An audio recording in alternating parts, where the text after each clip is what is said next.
حضرت غوث اعظم شیخ عبدالقادر جیلانی علیہ رحمہ و رضوان، آپ سفر پہ جاتے ہیں تو ڈاکو پڑتے ہیں، سب کی تلاشی ہوتی ہے۔ آپ چونکہ کم عمر تھے تو سرسری سی تلاشی لے کے آگے آپ کو بھیجنے لگتا ہے ڈاکو، تو ساتھی پوچھتا ہے تمہارے پاس کچھ نہیں؟ کہا نہیں، میرے پاس 40 درہم ہے۔ تو وہ رک گیا، کہاں ہے؟ کہاں یہ آستین میں سیے ہوئے۔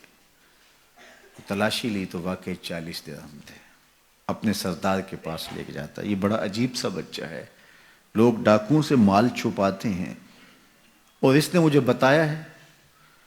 تو وہ بھی حیرت زدہ ہو کے پوچھتا ہے یہ کیا کہانی ہے؟ لوگ تو ڈاکوؤں سے مال چھپاتے ہیں اور تمہاری تلاشی ہو گئی تھی، تمہیں آگے بھیجتے بھیجتے اس نے پوچھ لیا تمہارے پاس بھی کچھ ہے، تو تم نے بتا دیا 40 درہم میں، تم خاموش رہتے یا کہتے نہیں میرے پاس کچھ نہیں ہے؟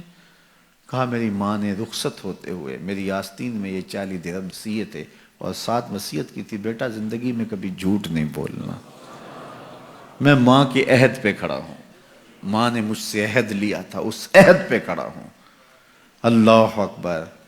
اب وہ ڈاکوؤں کا سردار سجدے میں سر رکھ دیتا ہے، مالک یہ بچہ ہو کہ اپنی ماں کے عہد پہ کھڑا ہے اور میں تیرے عہد پہ کھڑا نہیں ہو رہا۔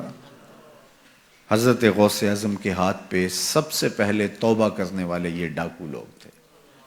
جب آپ سچ بولتے ہیں تو اللہ اس سچ کی برکت سے نور دلوں میں پیدا کرتا ہے۔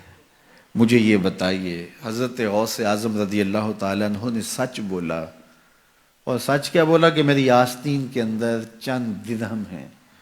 اس کی برکت یہ ہوئی کہ مدتوں سے لوگوں کا مال لوٹنے والے راہزن، ڈاکو، چور، لٹیرے، ان کے سینے میں ایمان کا چراغاں ہو گیا، توبہ کا نور آ گیا۔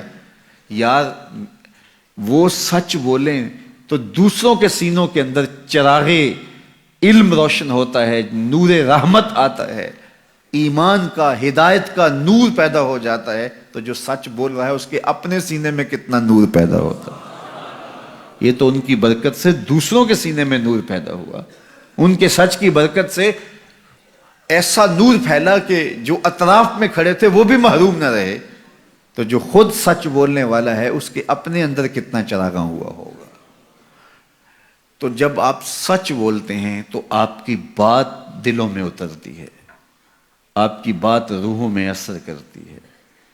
آپ جانتے ہیں میرے اور آپ کے آقا و مولا لوگوں کو تبلیغ بعد میں کرنا شروع کی، صادق اور امین حضور کو پہلے لوگ کہتے تھے۔ جب لوگوں نے صادق اور امین کہہ دیا تو پھر آپ نے لوگوں سے بات کی، اور پھر جب کوہ صفا پہ چڑھ کے کہا اگر میں کہوں کہ پہاڑ کی دوسری جانب سے ایک لشکر آ رہا ہے جو تمہیں کچل دے گا تو مان لو گے؟ تو انہوں نے کیا کہا تھا؟ نظر نہ بھی آیا تو کہیں گے ہم اندھے ہیں تم سچے ہو۔ اتنا یقین ہے، اتنا یقین ہے۔ اللہ اکبر! تو صاحب اپنی زندگی میں سچ شامل کیجئے، اپنے شب و روز کے اندر سچ شامل کیجئے۔